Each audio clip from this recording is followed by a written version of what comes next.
Bienvenidos a Abogadas al Rescate.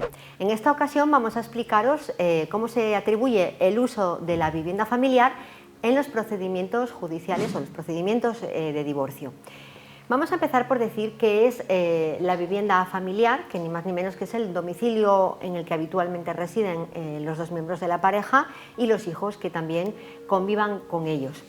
Y tenemos que tener cuidado de no confundir el uso de la vivienda, que es de lo que hoy vamos a hablaros, con la propiedad de la vivienda. Porque en propiedad se nos pueden dar diferentes circunstancias. Puede ocurrir que solo uno de los dos miembros de la pareja sea el propietario, que lo sean los dos o incluso que no lo sea ninguno. Imaginemos, por ejemplo, que la vivienda sea de alquiler. Y es que puede suceder cuando hablamos de atribución del uso de la vivienda que incluso, Susana, se pueda llegar a atribuir a uno de los miembros de la pareja que no sea el propietario de esa vivienda. Y vamos a explicar un poco más, Elena, a quién se atribuye ese uso de la vivienda, porque va a depender de las circunstancias de la familia. Si hay hijos, si no hay hijos, qué tipo de custodia se ha pactado, compartida o monoparental. Bien, pues vamos a ir caso a caso. Vamos a imaginar primero el supuesto de que hay hijos y de que estamos en una custodia monoparental. Entonces, lo más normal, es muy habitual, que el uso de la vivienda se atribuya a los menores y al cónyuge a quien se atribuye esa custodia en exclusiva. Si la custodia es compartida, hay supuestos, cierto es que no son muy habituales, son más bien escasos, pero sí que los hay, en que esa vivienda familiar se convierte en lo que llamamos casa-nido. Se quedan ahí los menores y son los cónyuges, los padres, los que van rotando en función del tiempo que tengan cada uno con los menores en esa custodia compartida. Si no se da este supuesto, si estamos en un supuesto normal en el que cada padre va a tener su vivienda, los niños van a ir de una a otra, pues en ese supuesto el uso de la vivienda familiar puede quedar para aquel de los cónyuges que consideremos que tiene el interés más necesitado de protección. Y aquí es bastante habitual que ese uso sea de carácter temporal.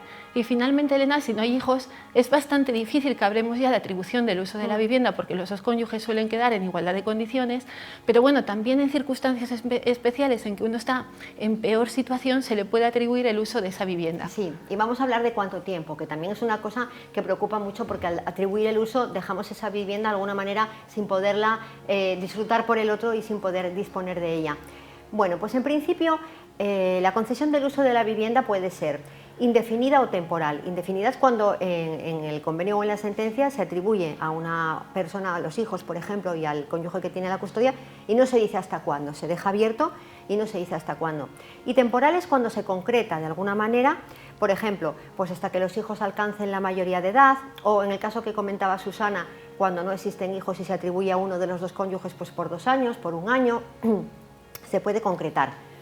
Pero en cualquier caso, la tengamos establecida de forma indefinida o la tengamos acotada en el tiempo, pueden presentarse circunstancias que hagan que la situación varíe y podamos llegar a solicitar que se extinga esa situación. Por ejemplo, pues una jurisprudencia reciente entiende que si en esa vivienda familiar se concede al uso a uno de los cónyuges y éste comienza allí una nueva convivencia con una nueva pareja de forma estable, puede dar lugar a la extinción del uso de la vivienda. O imaginemos que ya no vamos a necesitar esa vivienda, por ejemplo, pues porque el que tenía el derecho de uso por motivos laborales pues cambió de localidad o heredó una casa en la que ya pueda vivir y deje de tener esa necesidad de vivienda.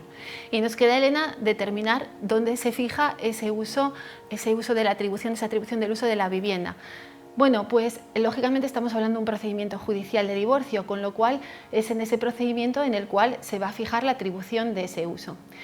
¿Cómo? Bueno, pues va a depender de si los cónyuges han llegado a un acuerdo, en cuyo caso en el convenio regulador van a fijar cómo quieren ese uso, a quién se le atribuye y con qué duración, como decía Elena, temporal o indefinida, o si no, va a ser decisión del juez tomando en consideración todas las circunstancias de la familia.